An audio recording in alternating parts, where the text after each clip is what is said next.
Assalamualaikum warahmatullahi wabarakatuh. Apa kabar sahabat-sahabat mahasiswa dari Sabang sampai Merauke? Saya doakan semoga selalu dalam keadaan sehat dan selalu berbahagia bersama orang-orang terkasih. Dan tentu saja saya doakan semoga sahabat-sahabat semua selalu dalam keadaan sehat dan selalu diberikan kekuatan dalam menjalani perkuliahan ini. Pada kali ini, pada mata kuliah Filsafat Pendidikan Islam, kita akan membahas tentang ganjaran.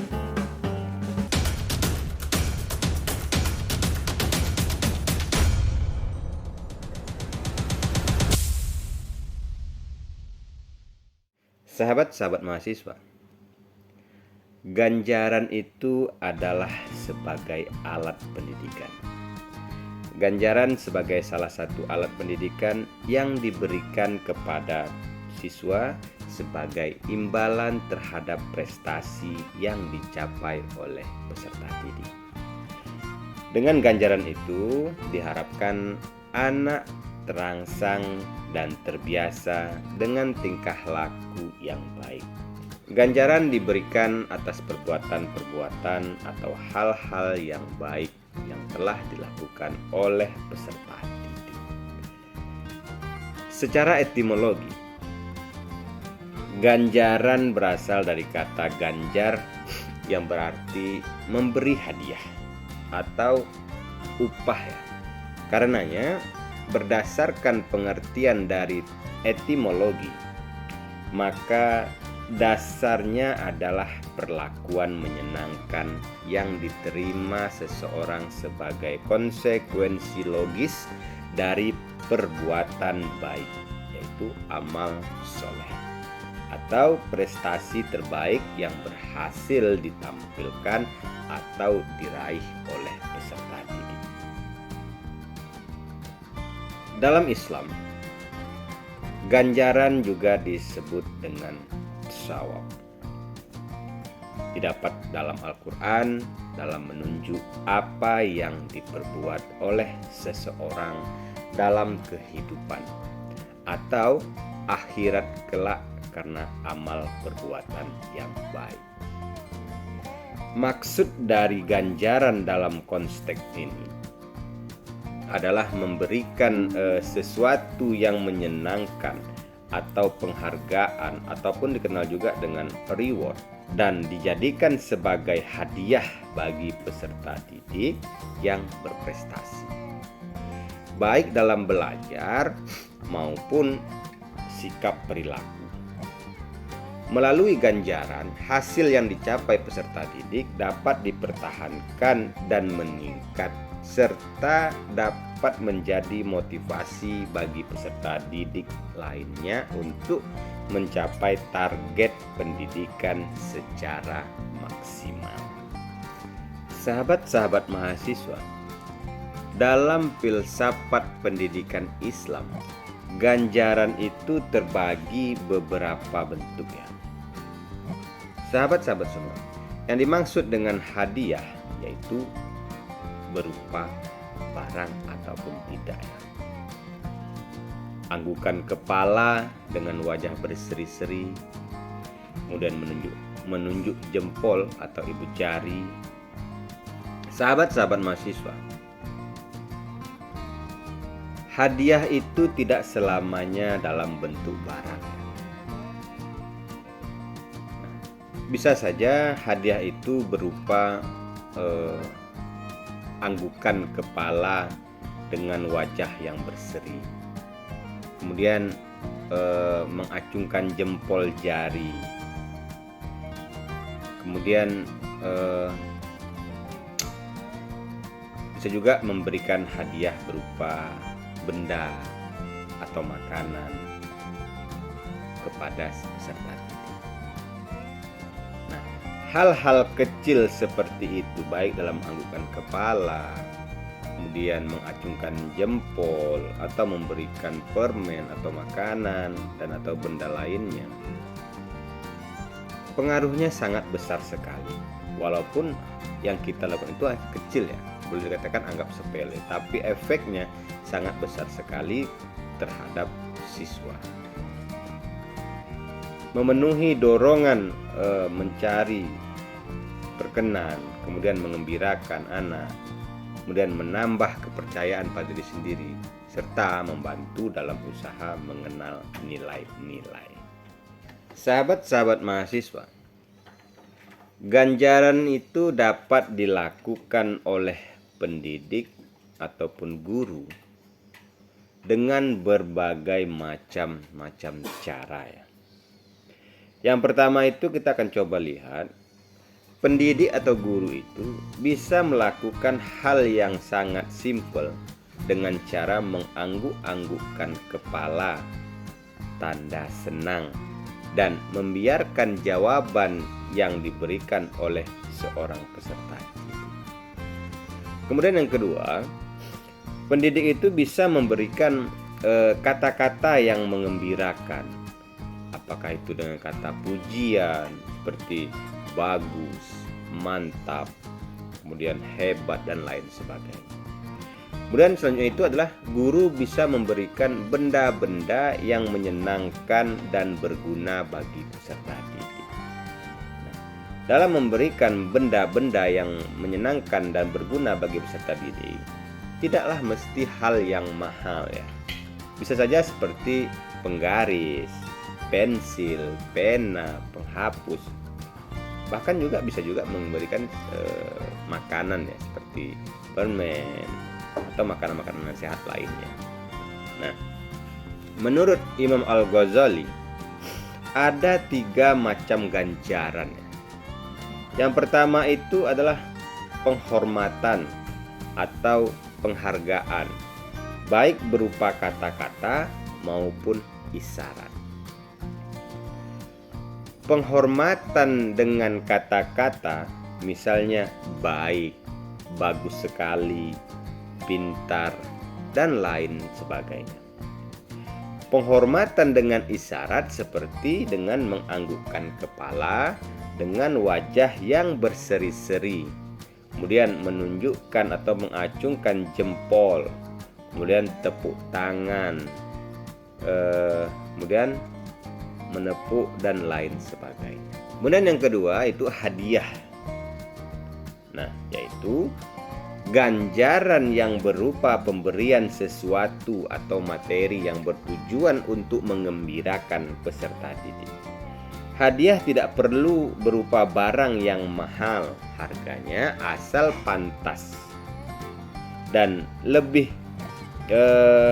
baik jangan sering dilakukan, tapi hendaknya diberikan pada saat yang tepat dan bila dianggap memang perlu diberikan hadiah. Misalnya pada saat anak yang orang tuanya kurang mampu tetapi berprestasi. Kemudian menurut Al-Ghazali itu pujian di hadapan orang banyak. Nah, ganjaran yang berupa pujian di hadapan orang banyak dapat diberikan di hadapan teman-teman sekelas atau sekolah, ataupun di hadapan teman-teman dan orang tua ataupun wali, seperti pada saat penerimaan rapor atau kenaikan kelas. Nah, sahabat-sahabat semua, secara didaktis ganjaran beserta segala macamnya sebagai yang dibahas oleh Imam Al-Ghazali telah menjadi panutan oleh para pakar pendidikan. Menurut istilah didaktik, ganjaran itu sebagai fungsi reinforcement atau fungsi penguatan yang akan lebih mendorong pada anak untuk semakin meningkatkan prestasi yang pernah meraihnya. Sahabat-sahabat mahasiswa,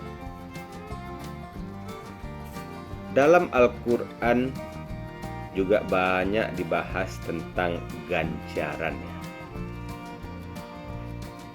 Ayat-ayat Al-Quran tentang ganjaran, salah satu istilah yang sering digunakan oleh Allah untuk menggambarkan ganjaran atas amal kebaikan adalah kata sawab. seperti terdapat pada Al-Quran surah Al-Kahfi ayat 44, yang artinya, dialah Allah sebaik-baik pemberi pahala dan sebaik-baik pemberi balasan.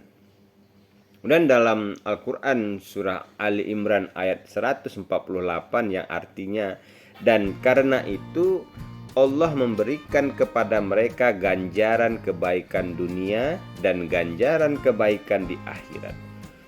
Dan Allah menyukai orang-orang yang berbuat kebaikan.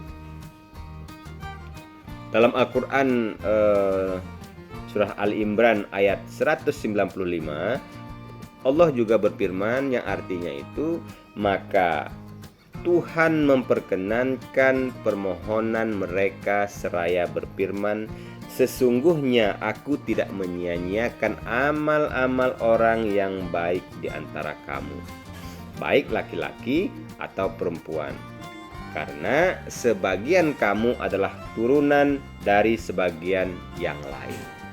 Maka orang-orang yang berhijrah, yang diusir dari kampung halamannya, yang disakiti di jalanku, yang berperang dan yang dibunuh, pastilah akan kuhapuskan kesalahan-kesalahan mereka, dan pastilah aku masukkan mereka ke dalam surga yang mengalir sungai-sungai di bawahnya, sebagai balasan di sisi Allah.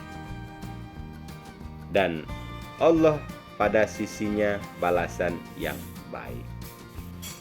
Sahabat-sahabat mahasiswa, di dalam Al-Quran, kata ganjaran disebut dalam kata ajrun, yang diulang sebanyak 105 kali.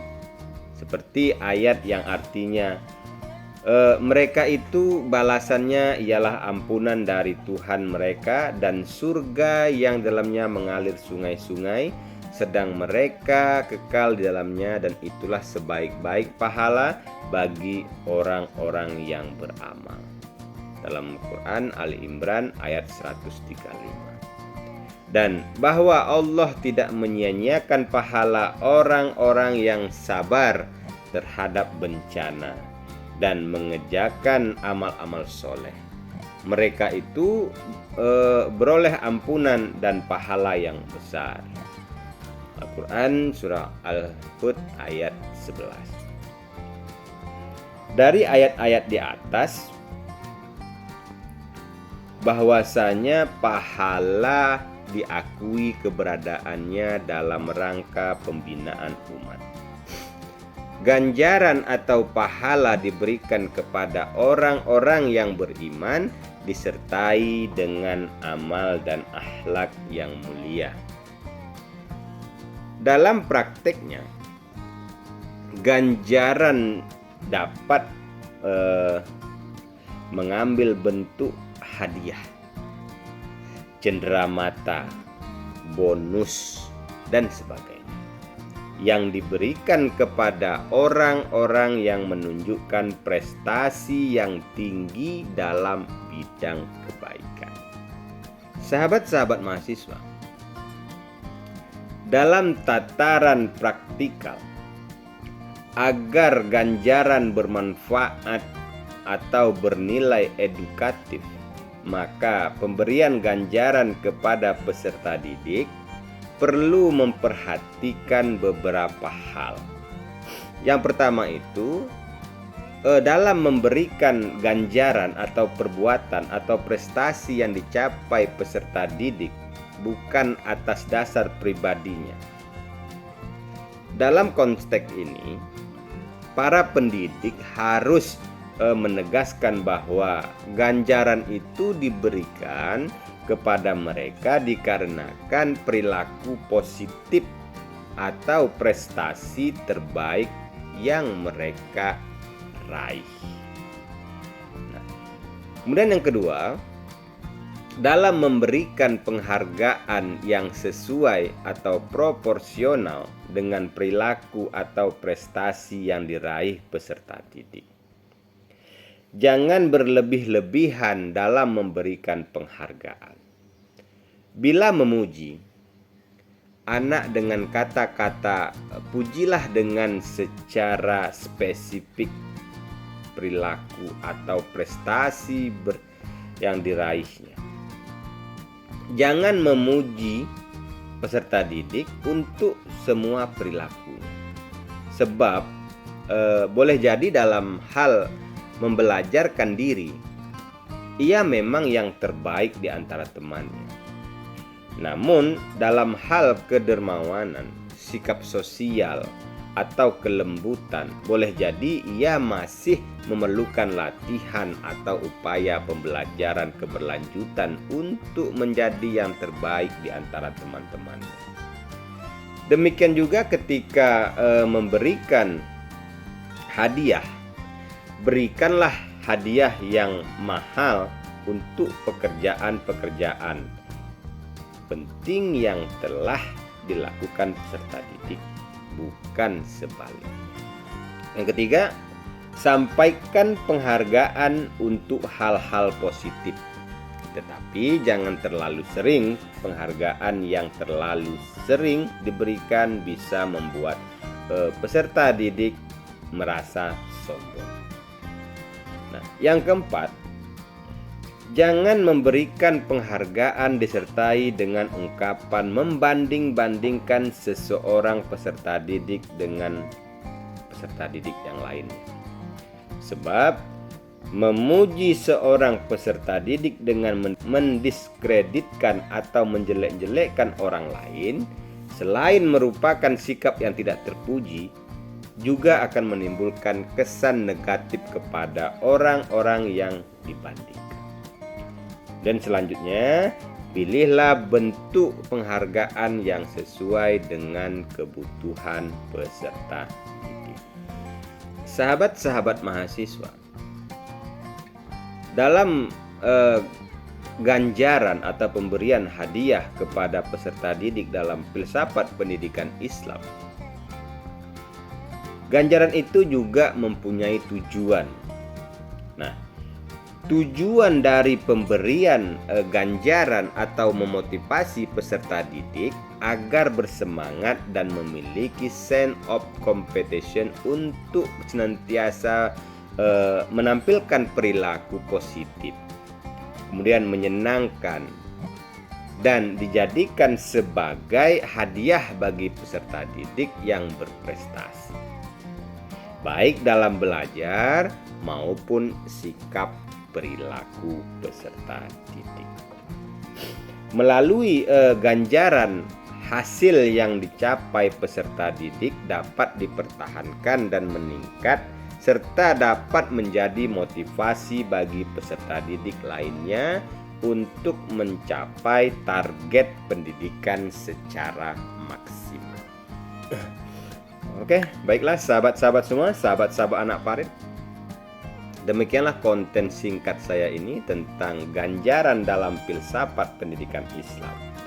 Semoga konten singkat ini bermanfaat untuk kita semua, dan tentu saja saya berharap semoga konten singkat ini mampu membuka cakrawala berpikir sahabat-sahabat semua dalam mempelajari lebih dalam lagi, mempelajari lebih luas lagi dalam hal ganjaran dalam filsafat pendidikan Islam.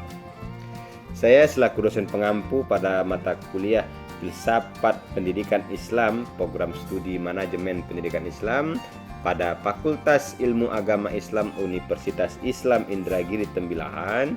Jika ada kata-kata saya yang salah atau keliru, saya mohon maaf yang sebesar-besarnya. Saya akhiri. Assalamualaikum warahmatullahi wabarakatuh.